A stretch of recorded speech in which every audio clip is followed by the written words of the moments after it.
WPMI.com.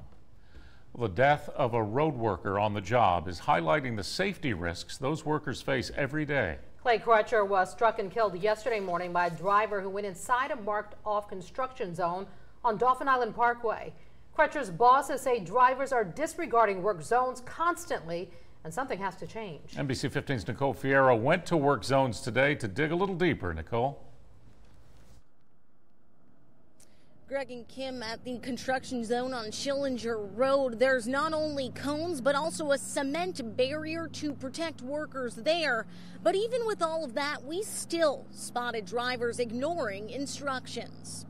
There's warnings all around. The speed limit's 35 with fines doubled if you're caught disobeying the law. But that's not stopping drivers. Repeatedly at the Schillinger Road construction zone.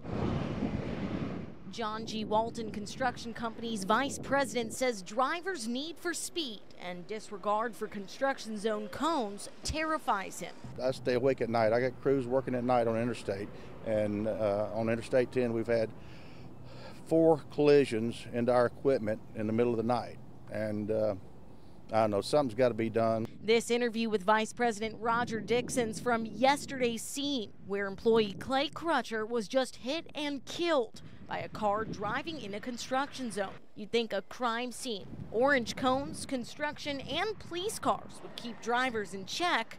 Dixon saw otherwise. I've just seen 2 more cars get in the wrong lane here in the last 5 minutes, and it's just, that's the way it happens. Dixon says something's got to change or innocent construction employees will continue to die. They're trying to make a living, support their families, and every day it's just they run a gauntlet, you know. Valerie Greenhouse lives along the DIP construction zone where Crutcher was killed. She's witnessed people ignoring the cones too. That's wrong. I've seen people run over them. Just, you know, they have them blocked off where, you know, you have to stay on one side. But for some reason, everybody's in a hurry. Greenhouse and Dixon want more drivers to think less about rushing and more about sparing lives by following the law. We all need to be more compassionate. The owners of that construction company fought to create a law after losing their very own son in a construction zone.